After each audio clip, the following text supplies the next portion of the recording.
Je suis à La Réunion face à Manuel Virotte. Vous habitez pas loin de Saint-Denis et vous avez écrit en 2 tomes une recherche incroyable sur l'apparition des ovnis en France. C'est ça? Voilà, ça s'intitule OVNI sur la France, le premier tome, Apparition et chercheurs privés. Et il y a un deuxième tome qui s'intitule également Apparition sur la France, des années 1940 à nos jours, plus axé sur la recherche militaire et l'investigation scientifique, toujours en France. Ça se circonscrit à la France. Le titre des 2 tomes, c'est OVNI sur la France des années 1940 jusqu'à nos jours, à nos jours. Bon, alors, comme dans tout ce qui concerne l'invisible et le paranormal, et l'étrange et le fantastique, il y a beaucoup de légendes qui tournent autour.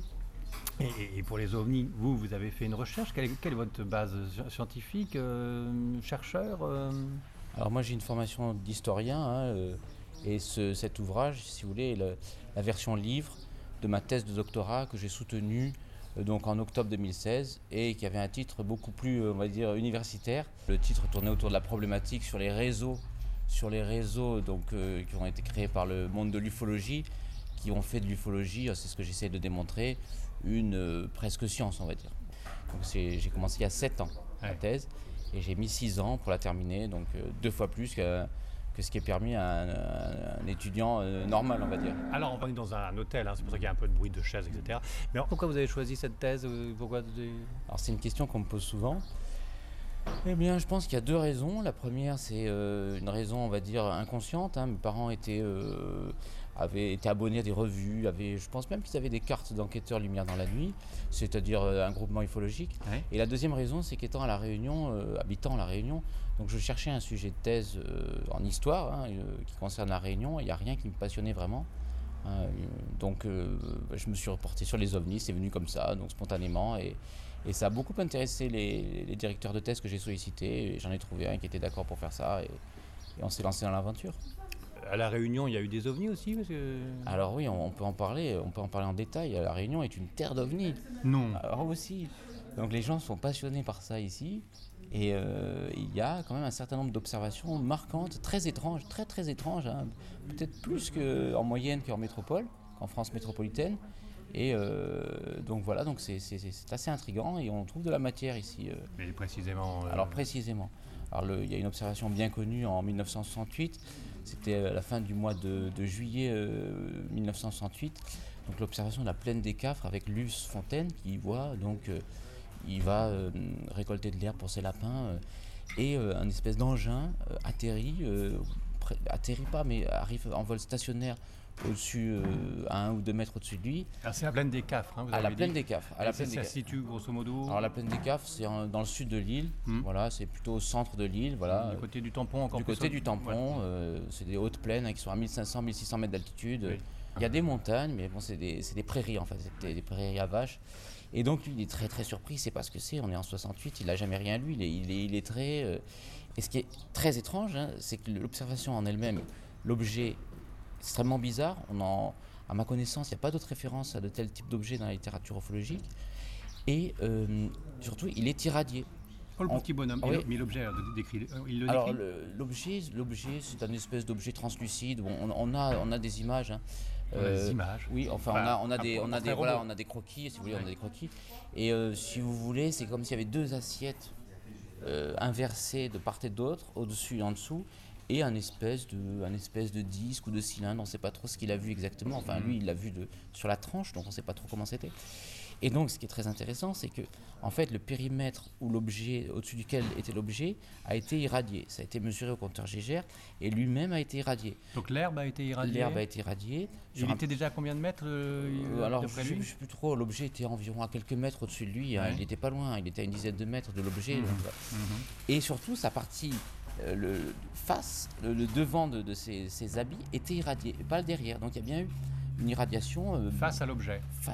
Mais comment mécanique. Quelle irradiation? Ça se voyait ou ça c'était non, ça a été mesuré au compteur Geiger.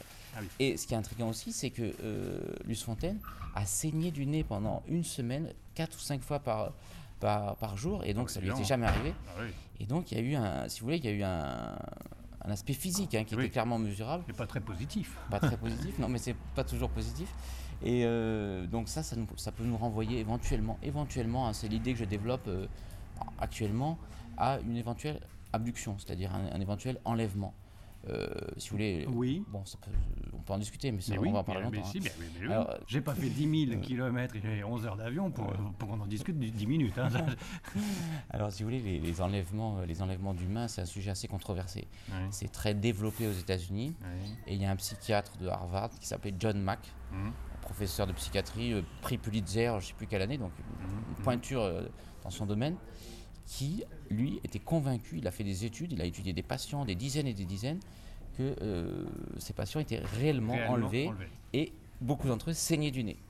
Donc, à la suite de ce genre d'expérience. Donc, il n'est pas impossible, il faudrait creuser, je vais essayer de creuser ça, qu'il soit arrivé une aventure similaire à Luce Fontaine. Mais il l'a dit, lui, Luce Fontaine, il a eu conscience qu'il s'était fait enlever, mais peut-être qu'il l'a enlevé et puis il s'en souvient pas. Les enlèvements sont parfois inconscients. Voilà.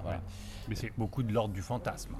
Je n'ai pas dit que c'était de l'ordre du fantasme, moi je n'ai pas dit ça. Mais voilà, il y a discussion. Il y a une discussion. En France, c'est un sujet qui n'est pas trop enquêté. Non. Aux États-Unis, beaucoup plus. Oui, bien sûr. Mais bon, voilà. Il sait faire de l'argent aussi avec ça, d'ailleurs. John Mack faisait pas d'argent avec ça. Hein. C'était dans le cadre de son travail. Il a même eu beaucoup de problèmes à cause de ça. John Mack, il y a eu une enquête dans son université à Harvard qui a été menée sur lui par le doyen, qui a dit qu'il avait respecté les procédures, etc. Donc il a eu des problèmes. Mais il persistait dans son idée. Ensuite, à La Réunion, il y a eu d'autres observations. Bon, il y a eu une autre observation en 1973, je crois, toujours dans le sud, à Petite-Île, où pareil, il y a Antoine Séverin, donc c'est pas le même. un agriculteur, qui dans son champ donc, rencontre les mêmes types de personnages. J'ai oublié de le dire pour Luce Fontaine, c'était ce qu'il a appelé des babas Michelin. Ah, parce qu'il a vu il y a eu une rencontre du troisième type. Oui, il y a eu une rencontre du troisième type. Ah bon? Deux êtres qui l'ont observé, enfin qui ont manifesté. Mais attendez, je comprends pas. L'objet, il était à quelques mètres au-dessus de lui. Et il les a vus à l'intérieur. Ah là, il a fait coucou du hublot alors. Ils ne se sont pas fait coucou, mais ils se sont retournés. Il les a vus à l'intérieur du. Et il les a vus par transparence, en tout cas apparemment. Oui. Et donc voilà, il les a vus de bons hommes qui s'apparentaient aux bons hommes Michelin avec une espèce de scaphandre. Des bibins d'hommes. Comme des bibins d'hommes. Ah oui, pas des petits gris comme on a l'habitude de voir avec des grands yeux. Là, non, des scaphandriers. Il y en a d'autres, il n'y a pas que des petits gris. Des scaphandriers plutôt, c'est ça. Oui, avec des scaphandres. Et donc, les mêmes types de personnages sont observés, donc 5, c'est pas les mêmes, mais en tout cas la même apparence. Oui. Et 5 ans plus tard, à Petite-Île, et l'homme, le témoin, l'observateur qui les rencontre, donc dans son champ, il est paralysé, il est projeté à terre par un rayon venu de l'engin. Carrément. Et pendant une semaine, il est mal. Et c'était le même objet? C'était pas le même objet. C'était un objet plus classique. Alors, c'était pas du tout la même chose, parce que vraiment celle de Luce Fontaine, il est vraiment extrêmement bizarre. Mais vu comment vous l'avez décrit, celui de Luce Fontaine, ça fait soucoupe volante? Ah non, pas du tout. Pas du tout. Pas du tout. Non, si vous voulez, deux assiettes. C'est comme si vous voulez, un chandelier. Avec au milieu une sorte de soucoupe volante, une sorte de... Alors plein de lumière tout autour et puis une boule. Plutôt une lumière bleue. Une lumière bleue. D'accord. Bon, on revient sur le deuxième alors. Voilà, donc le deuxième, voilà. Et ce qu'il y a aussi à La Réunion, ce qui est très étrange, et je suis en train de travailler dessus, c'est qu'on a beaucoup de ce qu'on appelle des crashs de rien. Des crashs de rien. C'est-à-dire un objet qui est observé, en perdition apparemment, qui se crache. Qui est observé par qui? Qui est observé par des témoins. Pas par des radars militaires? Non, pas par des radars, visuellement.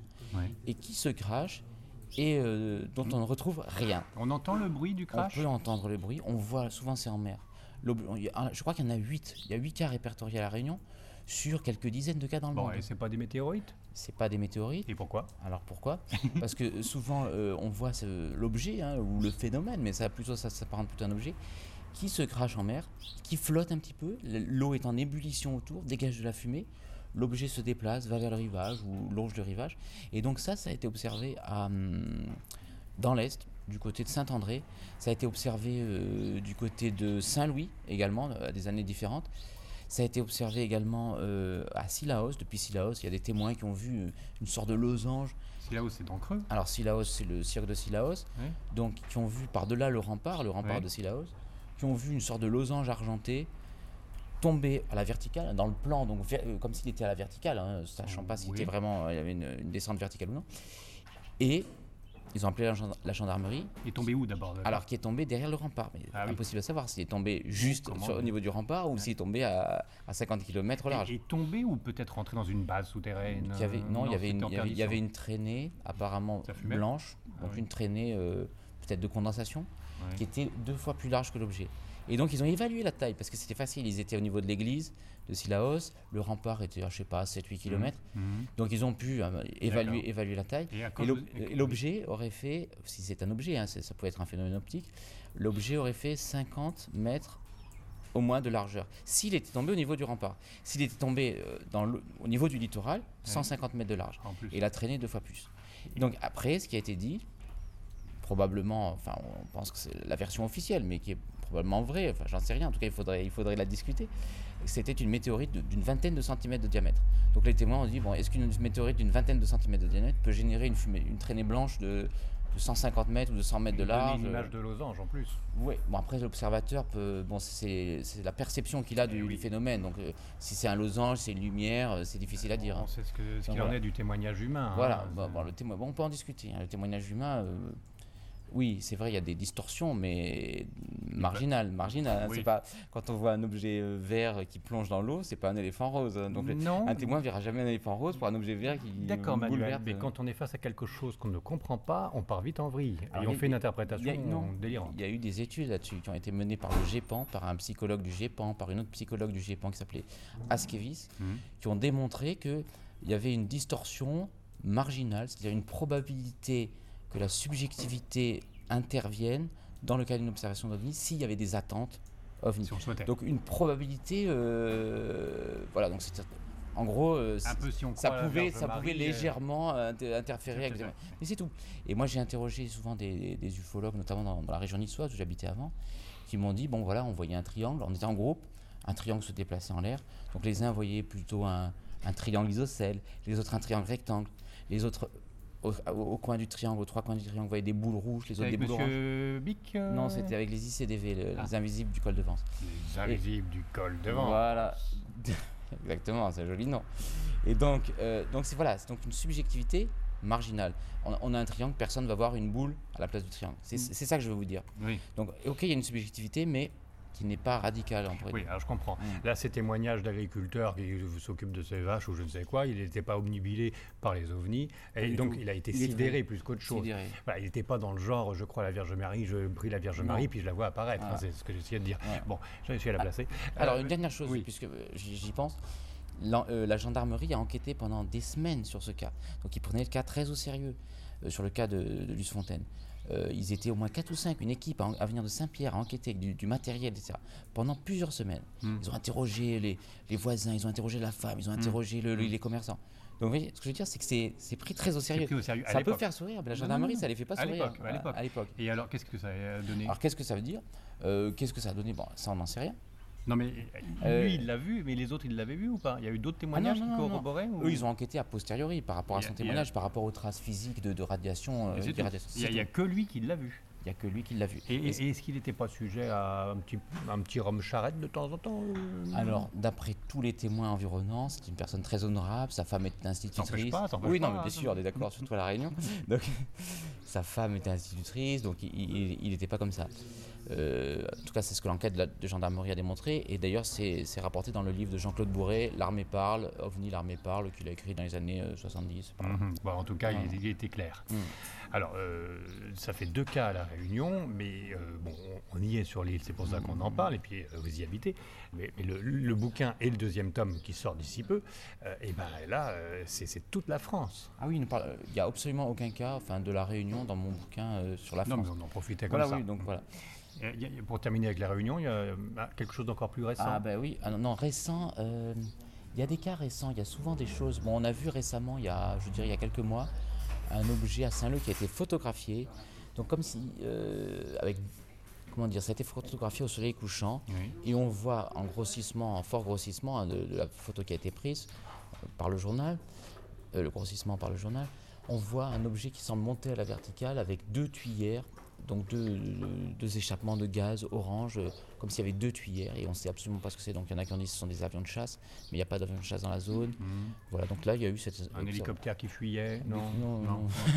Pas à la verticale avec 2 tuyères. Bon, la verticale pour l'hélicoptère, ça peut marcher. Non, mais à la verticale par rapport à l'objet. Oui. Il y a un truc qui est très amusant, ça n'a aucun rapport, mais je découvre l'hémisphère sud et pendant l'hiver austral, il fait nuit un peu plus tôt.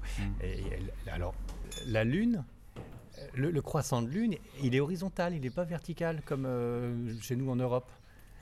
Hier soir, j'ai regardé la Lune et il y avait un croissant de Lune, mais hop, horizontal, comme un sourire. D'accord, vous me l'apprenez, je n'ai jamais fait attention à ça. Et ben ouais, et alors je ne comprends pas comment ça... Alors je me doute que c'est l'hémisphère sud et puis que ça doit être un autre angle d'ombre que la Terre fait avec le soleil qui est derrière, mais c'est très positif en tout cas de voir un croissant de Lune comme un sourire. C'est vraiment... C'était pas un ovni quand même, je sais pas. Tant mieux, j'espère. Non. Quoique, on ne sait jamais. Alors là, cette photo dont vous parliez, c'est le mystère, on ne sait pas. Donc comme on ne sait pas, on ne peut pas dire non plus que c'est des extraterrestres, on ne peut pas aller non plus jusque-là, mais on ne sait pas. Donc d'où le titre OVNI, objet volant non identifié. Voilà. Et il y en a des kilos d'objets volants non identifiés. Oui, alors j'ai fait un dernier cas dans la zone, c'est un peu mon dada à l'heure actuelle. Tananarive en 1954. Donc Madagascar. Madagascar, donc la zone sud-océan Indien. Donc c'est un cas très connu des ufologues. Donc là, vous parliez d'observation par un observateur unique. Là, c'est des dizaines de milliers de personnes qui observent justement un objet, donc apparemment, disons, en 3 parties, dont une sorte de cigare métallique précédé d'une lentille verte qui survole la ville. En quelle année ? On est en 1954, alors c'est durant l'hiver australien, je crois que c'est le 16 août. Et combien de personnes exactement ? Alors, on a un témoignage d'une personne qui s'appelle Edmond Campagnac, qui était polytechnicien, pilote d'avion et directeur du service technique d'Air France à Tananarive, à l'époque on disait Tananarive, qui sort de son travail, et donc il est entouré de ses collaborateurs. Il y a plein de monde dans les rues parce que c'est 18h, c'est le moment où les gens sortent du bureau. Et donc il dit, les gens sont médusés et voient ce phénomène se déplacer, donc venir du nord, je crois. Donc dans un premier temps, un cigare ? Non, c'est en fait, après reconstitution, une sorte de lentille verte qui précédait un cigare à une 50aine de mètres, qui devait faire une 40aine de mètres, le cigare, d'un aspect un peu métallique, comme un ballon de rugby. Et derrière, des flamèches un peu multicolores, blanches, vertes, rouges. À une vitesse particulière ? À une vitesse, je crois, qui est évaluée à 400 km/h par cet Edmond Campagnac. Donc il a des... Rapide. Oui, assez rapide. Et il a des repères par rapport aux collines environnantes. Donc il est évalué, il survole la ville à une 50aine de mètres. Donc il est vraiment en rase-motte. Il disparaît derrière des collines, il revient, il repart et il s'en va. Et il survole une autre localité qui est à 100-150 km. Tranquille. Au même moment quasiment. Donc ils ont évalué sa vitesse à 4000 km/h. Il effraie les zébus, des troupeaux de zébus qui sont à Tananarive, dans la localité. Donc il y a un effet physique réellement. Les lumières s'éteignent à son passage. Mais il n'y a pas de bruit ? Il y a pas de, à ma connaissance, non, il n'y a pas de bruit. Les lumières s'éteignent à son passage progressivement, puis se rallument. Ah oui. Donc voilà, et là, on est a en plein Spielberg. Voilà, 50 ans après, 60 ans après, on a retrouvé, donc la revue Lumière dans la nuit a cherché des témoins, a retrouvé 11 témoins qui disent tous que bon voilà, il y avait du monde dans les rues. Donc là, ils disent tous la même chose ? Qui disent tous à peu près la même chose. Il y a des distorsions, il y a toujours des distorsions, mais marginales. C'est une observation massive, multiple. Qui a duré combien de temps ? Qui a duré, je ne sais pas, quelques minutes. Et ce qui est très intéressant, parce qu'on n'a pas ce genre de cas souvent, c'est que là, il y a il y aurait des dizaines de milliers d'observateurs. Et ça, c'est énorme. Oui. Alors, mais ces témoignages, on arrive déjà à la fin de la première partie, donc c'est passionnant, Manuel Virotte. Virotte, c'est vraiment de la Réunion, Virotte Non, Virotte, c'est Lorrain, Sars, on est à la frontière franco-allemande. Ah, vous avez fait du chemin. Vous avez pris un petit ovni, puis zoup. Elle est bien bonne. Excusez-moi, c'est le décalage horaire. Il est immense avec l'île de la Réunion. Bon, bref, ces témoignages, la source, c'est que des témoignages faits par des enquêtes de gendarmes ou c'est un journaliste qui... Alors, la plupart du temps, à ceux que je viens de vous citer, là, l'observateur va à la gendarmerie signaler son observation. Il fait une main courante, une position. Voilà, et souvent poussé par son entourage. C'est un témoignage qui a été correctement inscrit. C'est pas du délire de journaliste, par exemple, pseudo-journaliste. Non, exactement. Et donc, ce qui milite en faveur de l'observateur, c'est que souvent, il ne veut pas y aller. Donc, Luce Fontaine ne veut pas y aller. C'est sa femme qui le pousse. Allez, vas-y. Et donc, il va. Je crois qu'Antoine Séverin, je ne suis pas sûr, mais il me semble que c'est son entourage également, parce que lui, il est groggy, il est dans un état un peu semi-comateux. Et je reviens sur Sillaos, donc l'observation de Losange. Pareil, les témoins appellent la gendarmerie. Donc, c'est très souvent le cas. D'accord. À Tananarive, comment ça s'est passé ? Bon, les autorités militaires, et là aussi c'est intéressant, ont été au courant, bon, évidemment, puisque toute la ville était en émoi. Et je vais revenir là-dessus. Et le général, qui s'appelait le général Fleurquin, le général de l'armée de l'air à l'époque de Madagascar, donc il dépendait bien sûr de la France à l'époque, ordonne une enquête. Et la confie à un astronome, enfin le directeur de l'observatoire de Tananarive, qui était un religieux, le père Coz. Il va interroger 5000 personnes, enfin lui et son équipe. Donc c'est dire l'intérêt que porte l'armée à ce genre de choses. Et chose très étonnante, c'est que quelques dizaines d'années après, Joël Ménard de Lumière dans la nuit mène une enquête là-dessus, il cherche des journaux malgaches, des journaux français qui paraissent à Madagascar, aux archives d'outre-mer à Aix. Il ne trouve aucune référence, ni à l'observation, ni à la panne d'électricité géante qui avait touché Tananarive. Bon. Donc ça, c'est hallucinant. Et ça veut dire quoi, ça pose plein de questions. Alors ça, qu'est-ce que on ça veut dire? étouffe l'affaire Ça peut on être cache ça. des preuves Ça peut être ça. Ça peut être ça. Mais C'est quand même très intriguant. que l'armée s'en inquiète, c'est tout à fait normal, puisqu'on est encore au niveau des objets volants non identifiés, donc éventuellement, potentiellement, un pays ennemi qui s'amuserait à survoler un autre pays. Oui.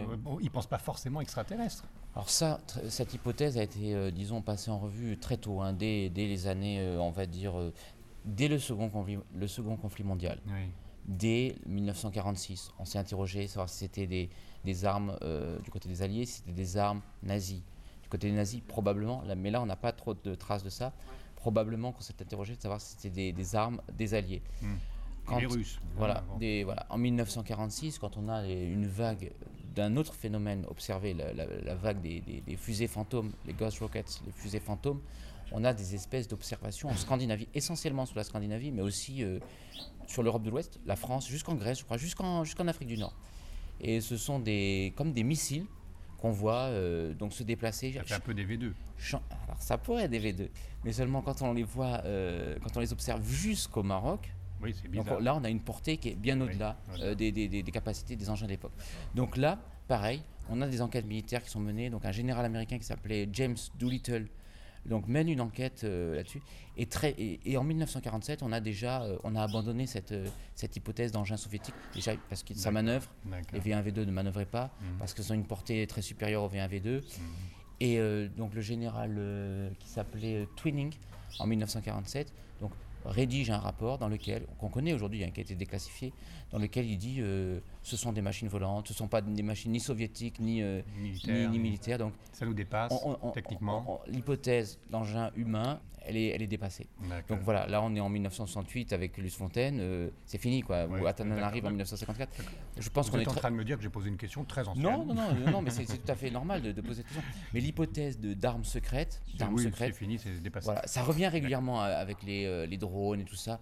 Et il y a effectivement très certainement des observations qui sont des méprises avec des drones. Mais quand on a des performances aéronautiques qui sont bien supérieures aux possibilités de l'époque, des arrêts sur place, des changements de direction, des virages à angle droit, une apparente maîtrise de la gravité, a priori c'est impensable pour un engin humain, quoi. Alors vous n'avez pas totalement répondu à ma question pourquoi vous êtes plongé dedans, mais c'est pas grave, ça fait un teasing pour la deuxième partie. On se retrouve dans la deuxième partie.